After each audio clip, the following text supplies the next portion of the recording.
The federal government is cracking down on driver fatigue, zeroing in on the big rigs and buses that travel our highways and roadways day and night. A special device is now being mandated that will electronically log how long these drivers are on the road and, more importantly, how long they are resting.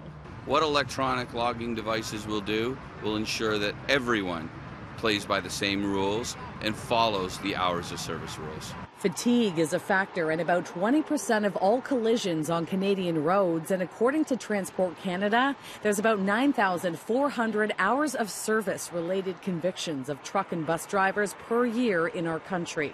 Under the rules, drivers can only be behind the wheel for 13 hours a day and must have 8 hours off duty before driving again.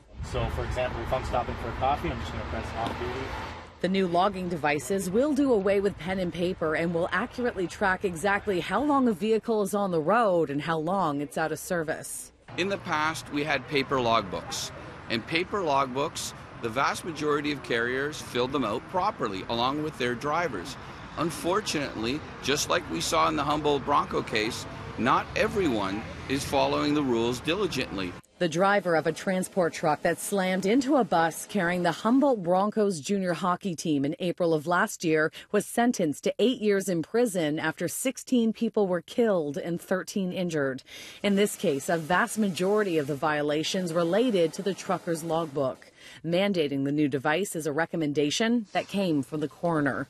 With third-party certified devices, there won't be an option. Compliance will be required. The electronic logging system was recently mandated in the United States, and it's already having an impact on the food industry because delivery times are taking longer. U.S. companies, they'll tell you about the struggles around trucking, labor, because as soon as you put more regulations, it requires more people and more truckers. How are Canadian companies preparing for this? This is the challenge.